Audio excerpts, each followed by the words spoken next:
네, 지금부터는 더불어민주당 박주민 의원님과 함께 다양한 정치 현안 여쭤보도록 하겠습니다.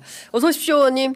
예, 안녕하십니까. 박주민입니다. 네, 서울시장 예비 후보십니다. 예. 네, 얼마나 바쁘시겠습니까? 오늘 아침에도 네, 어젯밤에 예. 이제 MBC 방송 토론 늦게까지 했고요. 하고, 예, 오늘 아침에는 이제 광화문 쪽에서 예. 출근 인사를 아침 일찍 가서 또 하고 예, 바로 달려왔습니다. 그러니까요. 네, 예. 늦는 줄 알고 서둘러 왔는데 예. 좀 여유를 가져서 됐을 뻔했다. 좀 천천히 왔어도 됐을 뻔했다. 너무 일찍 왔다. 근데 예. 아니 근데 덕분에- 의원이 그 사이에 야위셨네. 여기가 볼살이 네. 완전히 사실 체중이 크게 줄진 않았는데 얼굴이 굉장히 야위셨네. 얼굴 살이 자꾸 빠지더라고요. 안 되는데. 예. 예. 아, 자, 이렇게 좀 때릴까요? 탄력 중심. 자, 부어야 오늘 그 동아일보 여론조사가 나왔어요. 네. 그 뭐 동아일보의 여론조사를 그 종합을 해 보면 일단 후보 적합도에서는 이제 정원호 후보가 22.7 그리고 박주민 후보가 15.7 이렇게 사실상 양강 구도로 굳어지고 있다라는 보도가 나오고 있습니다. 오세훈 시장 현 시장 국민의힘 네네네. 후보가 될 가능성이 높은데요. 네. 그 국힘과의 대결에서도 박주민 후보, 정원호 후보 두 분은 굉장히 16% 정도 이기는. 그렇습니다. 굉장히 많이 앞서는 것으로 조사가 됐습니다. 제가 사실 늘 말씀드리는데 네. 그 정원호 후보님도 오세훈한테 이기지만 저도 정원호 후보와 큰 차이 없이 오세훈을 이깁니다. 이긴다. 예. 계속 여론조사 꽃도 계속 그렇게 나왔고 네네. 여러 여론조사가 그렇게 나오고 있기 때문에 예. 사실은 이번 경선이 곧 본선인 셈이 되고 있는 상황이고요. 예. 그렇습니다. 그리고 제가 보니까 이게 지금 저도 기사를 좀 찾아보니까 네. 정원호 후보와 제가 오차범위 내로 붙었네요. 그렇습니다. 네. 예. 첫 조사인가요? 오차 범위 안에서 접전하는 조사는 작년 말까지는 제가 앞서다가 네. 대통령님이 정원호 후보에 대한 X 예. 트윗을 해주시고 나서는 예. 정원호 후보가 이제 고공행진을 했는데 고공행진, 예. 지금은 오차범위 내로 붙어버렸네요. 네, 한 그렇습니다. 일주일 사이에. 예. 네. 어제 토론은 스스로 좀 어떻게 평가하십니까? 글쎄요, 뭐 어제 토론은 정책 위주의 토론이 진행됐고 네. 저는 잘 모르겠는데 이제 MBC 측 관계자 예. 말씀을 들어보니까 예. 상당히 평온한 토론이었고 정책 위주의 토론이었던 것 같다 네. 이렇게 얘기를 하시더라고요. 예. 요 조사는 언제 이루어진 거예요? 그 지금 정확한 날짜가. 지금 보면은 이거는 좀 확인을 좀 해주시면 좋을 것 같은데요. 제가 갖고 있는 것은 3월 29일에서 30일 서울에 거주하는 만 18세 이상 성인 남녀 802명을 대상으로 동아일보가 여론조사 전문기관 리서치앤리서치에 의뢰해서 무선 전화 면접 100% 방식으로 휴대전화 가상번호를 표본으로 실시를 했습니다. 표본 오차는 95% 신뢰 수준의 플러스 마이너스 3.5% 포인트이고요. 응답률은 8.6%였습니다. 그러니까요. 그러니까 제가 정원호 후보하고 저하고 오차 범위 내로 붙었고 네. 정원호 후보와 저 모두 오세훈 후보를 오차 범위 밖으로 앞서고 네. 16% 정도 앞서는 예. 걸로 나왔고 예. 다만 이 조사는 지금 말씀해주신 데이터에 따르면은 어제 토론의 결과는 반영이 안 됐네요. 그렇죠. 예. 이번 주말에도 아마 여론조사 결과가 한번 나올 텐데 네. 그거는 이제 이번 주에 있었던 토론 좀 반영된 게 예. 나올 것 같습니다. 예. 네. 그 뭐 다양한 정책들이 있는데 지금 보면 민주당이 워낙 그 강세인 것 같아요. 전국적으로 국민의힘이 워낙 엉망이기 때문에 오늘 아침에 이제 광화문 쪽에서 출근 인사할 때 종로 쪽 예. 예비 후보님들이 쭉 나와주셔서 같이 인사를 했는데 네. 이제 분위기를 좀 여쭤봤어요. 그랬더니 네. 종로도 이번에는 네. 민주당이다. 이런 종로도. 분위기가 압도적이다. 예. 그렇게 말씀들을 하시더라고요. 예. 네. 그러니까 서울도 지금 보면 전체적으로 이재명 대통령에 대한 국정 운영 긍정 평가 그리고 두 번째는 더불어민주당에 대한 긍정 평가가 상당히 많이 올라와 있습니다. 그렇기 그렇습니다. 때문에 네. 큰 틀에서 보면 앞서 이제 의원님께서 말씀 주신 대로 이번 지방선거는 민주당 예선이 곧 경선이 곧 본선이다. 예. 그런 상황이 점점 돼가고 있습니다. 예, 그렇군요. 자, 그 뭐 여러 가지 좀 여쭤보도록 하겠습니다. 네. 일단 그 대통령께서 그 국무회의 석상에서 그 대중교통 관련해서 노인들이 출퇴근 시간대 좀 제한하는 게 어떻겠냐 시간을 뭐 그거 좀 그 검토해봐라. 검토해봐라. 그런 방안을 검토해봐라라고 말씀하셨고요. 예. 근데 출근하는 분들도 있기 때문에 이걸 어떻게 해야 되나 좀 고민 한번 검토해 주세요라고 했는데 자 의원님 생각은? 검토를 해봤더니 네. 그러니까 대통령도 꼭 그렇게 하라는 게 아니라 예. 이게 이제 아시다시피 에너지 위기 때문에 오부제를 하게 되고 그렇습니다. 오부제를 하게 되면 대중교통 이용하는 분들이 늘어나면서 출근 시간, 퇴근 시간에 혼잡도가 늘어나니까 그렇죠. 혼잡도를 떨어뜨릴 수 있는 방법을 다양하게 한번 모색해봐라라고 하면서 예를 하나 드신 건데 네. 실제로 제가 그래서 대통령 말씀대로 데이터를 분석해 봤더니 예. 출근 시간에 대중교통을 이용하시는 시민들 중에 예. 65세 이상의 어르신들이 차지하는 비율이 8.3% 정도 됐습니다. 8.3%. 예, 8.3%. 예. 그다음에 이 8.3% 내에서 생계 등을 위해서 필수적으로 이동하는 분들과 아닌 분들을 구분하기가 굉장히 어려웠습니다. 그래서 예. 대통령님 말씀대로 검토는 해봤고 대통령님 취지가 맞기 때문에 예. 다른 방법을 좀 한번 생각해봤는데 네.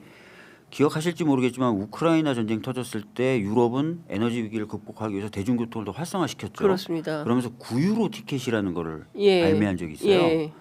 그러면 대중교통의 혼잡도가 올라가니까 예. 출근 시간을 좀 예. 유연하게 어. 출근 시간을 예. 시차를 두는 식으로 그렇게 하는 제도를 병행했었거든요. 네네네. 그래서 저도 이제 어제 토론회에서도 마침 이 질문이 나왔길래 네.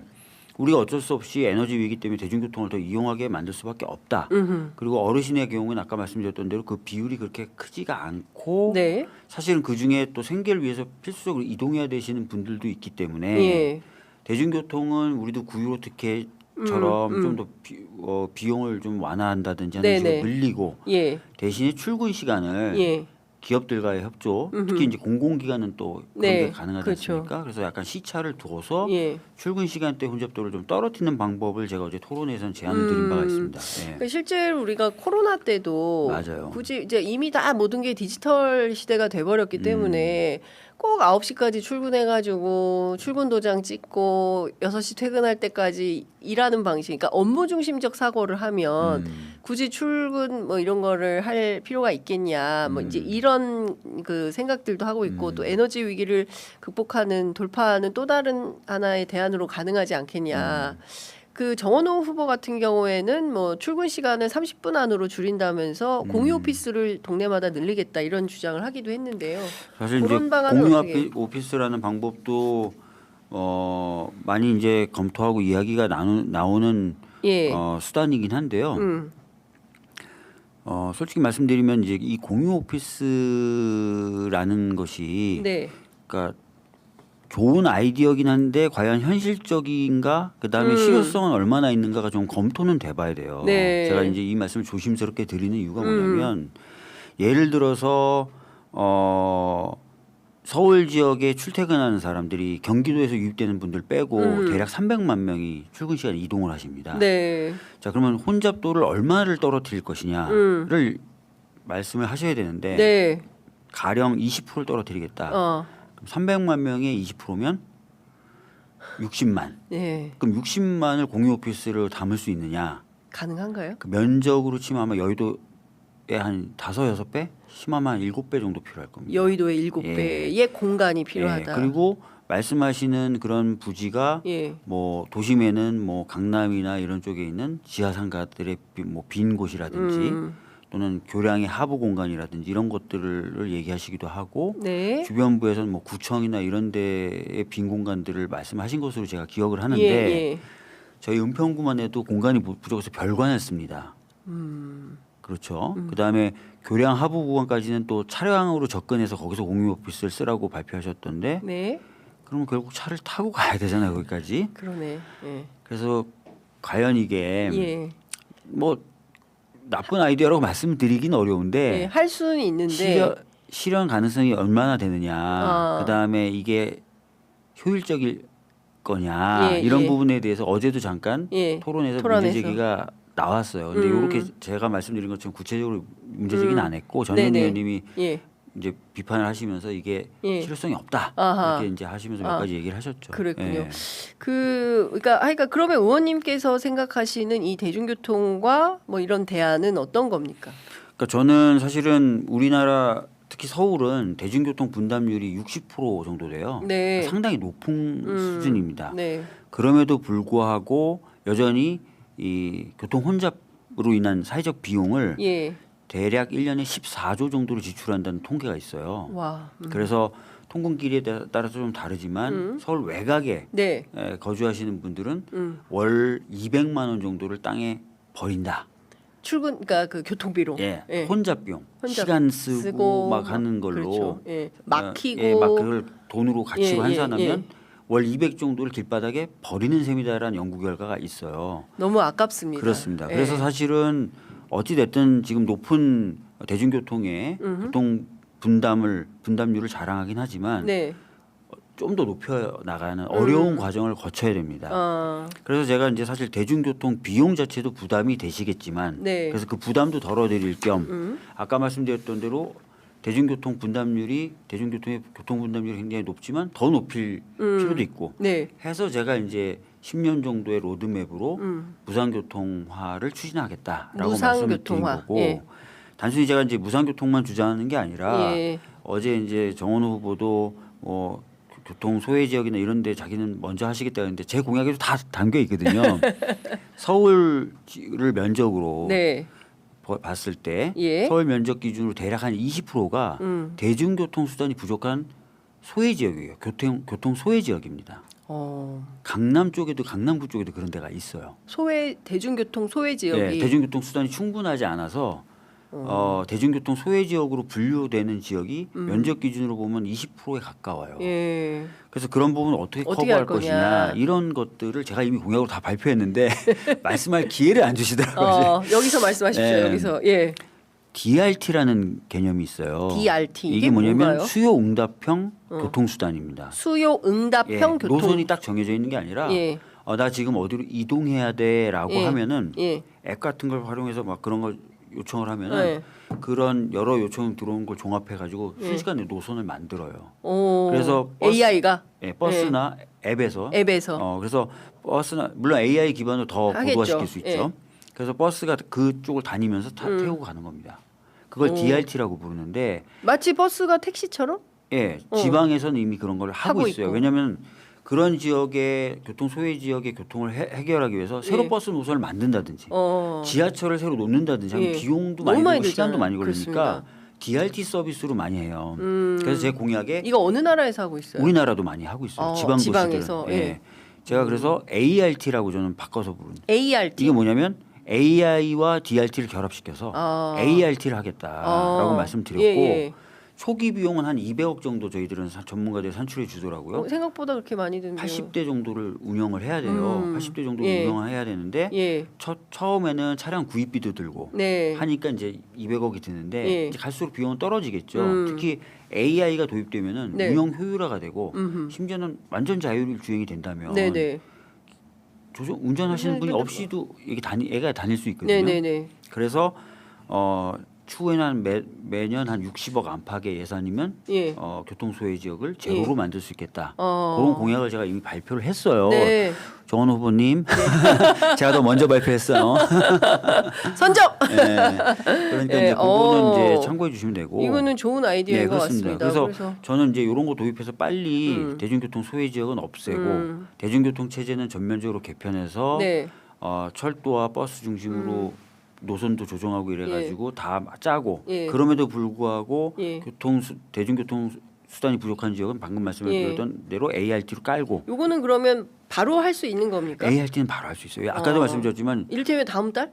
예를 들어서 예산이 확보되면 ART까지 아닌데 DRT는 청주, 충주 이런 데서 많이 하고 있어요. 있기 때문에 그 업체들이 다 만나봤습니다. 저는. 예. 다 이미 업체들 만나봤어요. 만나보고 다 예. 만나봤어요. 그러니까 예. 자기네들은 뭐 아주 이 서비스 만족도 이런 게 굉장히 높다. 서울에서도 언제든지 할 수 있다라고 예, 얘기하고 있기 때문에 예.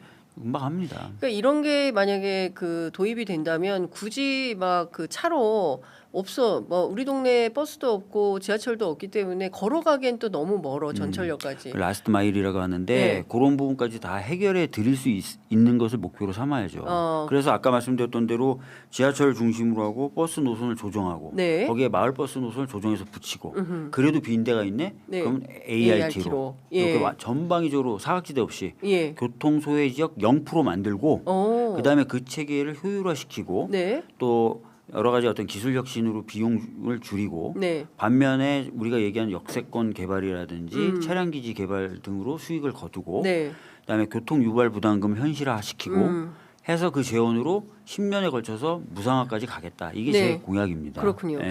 그러니까 교통 서울 수도권에는 사실은 교통 지역이고 최소 뭐 그러니까 특히 이제 뭐 경기도에서 또 넘어오시는 분들이 출퇴근하시는 많아요. 그래서 이게 되게 중요한데요. 네. 제가 내놓은 또 다른 공약이 예.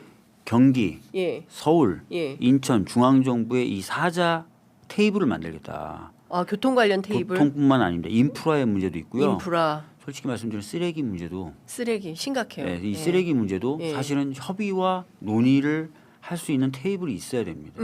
수도권 전체를 수도권 전체. 예. 그래서 뭐 교통은 당연한 거고요. 지금 뭐 기후동행 카드 환승도 안 되고 환승이 안 돼요. 예, 예. 그것뿐만 아니라 뭐 그 경기도권에서 들어오는 차량 때문에 예. 서울 시민들은 예. 교통이 너무 막힌다 이렇게 예. 얘기하는 지역들도 많거든요. 그리고 계속해서 경기권의 신도시들이 만들어지면서 네. 서울로 출근하기 위한 교통수단 새로 만들어야 되는 계속 예. 부담도 생기고요. 어허. 그러니까 이런 것들 조정해 나가고 아, 이거는 연대 연합 차원에서 협의체를 그렇습니다. 만들어서 풀면 좋겠네요. 예,